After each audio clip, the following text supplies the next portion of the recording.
कनकवाड़ा गांव में एक परिवार रहता था जो अपनी बड़ी सी किराना की दुकान होने से प्रसिद्ध था।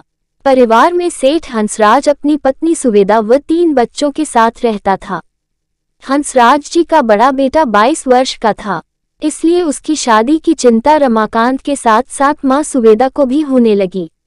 परंतु हंसराज के बेटे कनक को इस दुनियादारी से कोई लेना देना नहीं था। वह अमीर घर से होने के कारण पैसों की कदर नहीं करता था। हर रोज दोस्तों के साथ पार्टी करता था। उसे नशे की आदत लग गई थी। हर रोज की तरह एक रोज हंसराज जी शहर के थोक बाजार में अपनी दुकान पर बैठे थे। साथ में उनका बेटा कनक भी बैठा था। कनक देखने में बहुत सुंदर व सीधा साधा सा लगता था। दोपहर के लगभग 1 बजे थे। उनकी दुकान पर एक बड़ी सी गाड़ी आकर रुकती है। गाड़ी से उतरकर ड्राइवर सामान लेने हंसराज की दुकान पर जाता है। दुकान पर ज्यादा भीड़ होने के कारण गाड़ी का मालिक, जो एक शहर का सबसे बड़ा कपड़ा व्यापारी होता है, ड्राइवर को बुलाने दुकान पर चला जाता है। वह वहां कनक को देखकर स्तब्ध रह जाता है।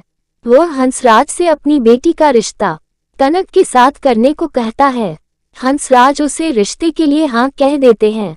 शादी की तारीख तय हो जाती है। दिल्ली के 5 स्टार होटल में नाइट की शादी होती है। आज हंसराज जी बहुत खुश होते हैं क्योंकि उसके बेटे की शादी शहर के सबसे बड़े कपड़ा व्यापारी की बेटी से जो हो रही थी। शादी करके बहू घर पर आ जाती है। मां सुवेदा शादी की रस्मों को पूरी करती है। दिन हर रोज बीते जा रहे थे। बहू रीता ने अपने व्यवहार से सबको खुश कर रखा था। कनक के मम्मी पापा रीता की खूब तारीफ करते थे। कहते थे, बहुत संस्कारी बहू है हमारी। शादी को 15 साल हो गए थे। कनक को नशा करने की आदत थी, जिसके कारण वह ज्यादा समय दोस्तों के साथ बिताता था, जो रीता को पसंद नहीं था, जिस कारण अक्सर कनक व रीता में झगड़ा हो जाता था। एक दिन कनक पिता हंसराज के साथ अपनी दुकान पर बैठे थे।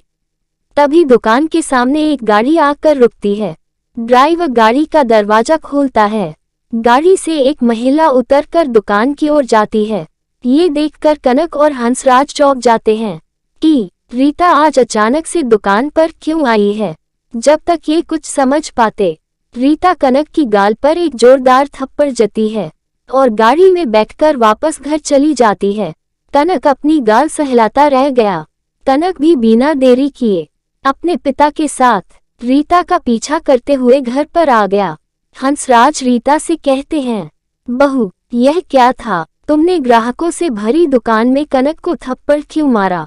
कनक गुस्से से आंखें लाल करते हुए बोला, तुम्हारी इतनी हिम्मत, तुमने मुझे थप्पड़ मारा। देख लिए पापा इसके संस्कार। बहू बहू कहते नहीं थकती थी आपकी जुबान। सबके सामने इसने मेरी इज्जत उतार दी। अब देखना मैं कैसा सलूक करता हूँ इसके साथ। कनक अपने पिता की दुकान पर बैठता था। वह हमेशा से ही बेपरवाह रवैया का इंसान रहा था। उसे जमा जमाया पिता का जो व्यापार मिल गया था और न ही ज्यादा पढ़ा लिखा था। बहू मैं तुमसे फिर से पूछ रहा हूँ, तुमने कनक पर हाथ क्यों उठाया। अच्छे घर की बहू बेटी ऐसा करती है क्या। अगर तुम में झगड़ा था तो घर की 4 दीवारी में ही निपटा लेना था। यूं सबके सामने पति पर हाथ नहीं उठाना चाहिए था। रीता ने अपनी आंखों के तेवर को कड़े करते हुए कहा, पिताजी पहले अपने बेटे से पूछिए, जो इन्होंने मेरे साथ किया, क्या कमी रह गई थी मेरे में। जो इन्होंने मेरी सहेली शिखा से अफेयर शुरू कर दिया। क्या बकवास कर रही हो, मेरा किसी के साथ कोई अफेयर नहीं है। कनक ने हिचकिचाते हुए कहा। रीता ने चिल्लाते हुए कहा, मेरे पास सारे सबूत है तुम्हारी वफादारी के। जो तुमने व्हाट्सएप पर चेक की है वह मैंने देख ली है। फिर मैंने शिखा से भी पता किया। पहले तो वह भी मना करने लगी, मेरे बार बार पूछने पर आखिरकार उसने भी मुझे सारी बातें बता दी कि तुम्हारा पति गलत दिशा में जा रहा है, उसका मेरे से अफेयर है। कनक की माँ ये सुनकर स्तब्ध रह गई। ऐसा कैसे हो गया, क्या बहू गलत इल्जाम तो नहीं लग रही है। मेरा बेटा ऐसा नहीं कर सकता। हंसराज ने डरते हुए से कनक से पूछा, बेटा बहू जो कह रही है वह सही कह रही है क्या। हाँ, जब आप लोगों को सब कुछ पता चल ही गया है तो मैं स्वीकार करता हूँ कि शिखा के साथ मेरा संबंध है। और मैं उसे छोड़ नहीं सकता। कनक इतना कह रहा था कि एक जोरदार थप्पड़ की आवाज आती है। इस बार ये थप्पड़ हंसराज ने कनक की गाल पर लगाया था। तुम्हें शर्म नहीं आती यह सब करते हुए? 3 बच्चों के बाप हो, अपनी उम्र का भी ख्याल नहीं है। 35 वर्ष के हो गए हो, क्या तुम्हें नहीं पाता इससे परिवार पर क्या असर पड़ेगा? बसा बसाया घर उजड़ जाएगा।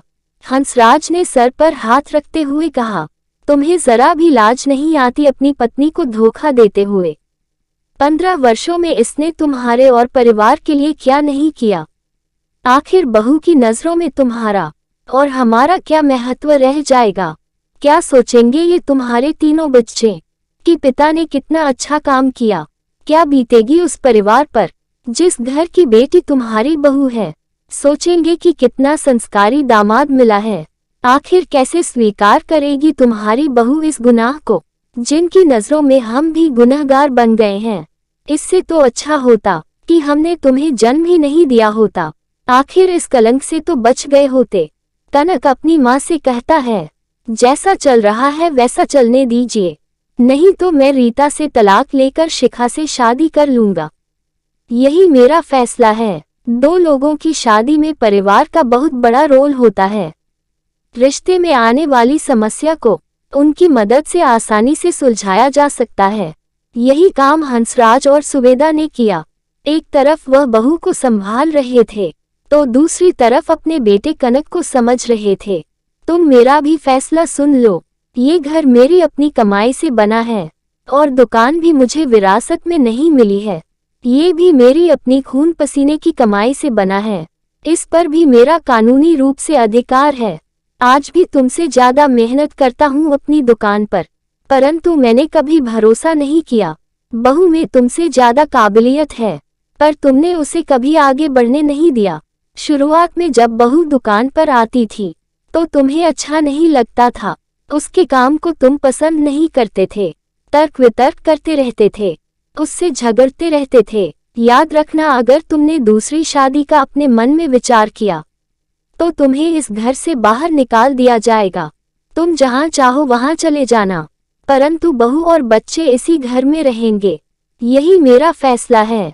कनक हंसराज जी की बात सुनकर गुस्से में घर से चला जाता है। उधर कनक की गर्लफ्रेंड को भी पता चल जाता है कि कनक को घर से बाहर निकाल दिया गया है। अब उसके पास कुछ नहीं है।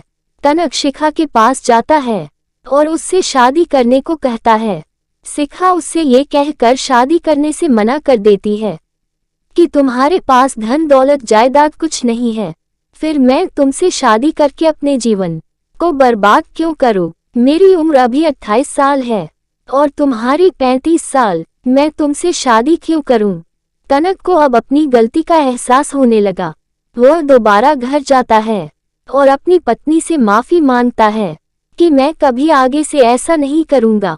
बहू रीता भी उसे यह सोचकर माफ कर देती है कि हमारे परिवार की इज्जत बची रहे। मेरे बच्चे भी अब बड़े हो रहे हैं, इन पर भी क्या असर पड़ेगा? अब कनक सोच लेता है कि मैं कभी आगे से ऐसा नहीं करूंगा।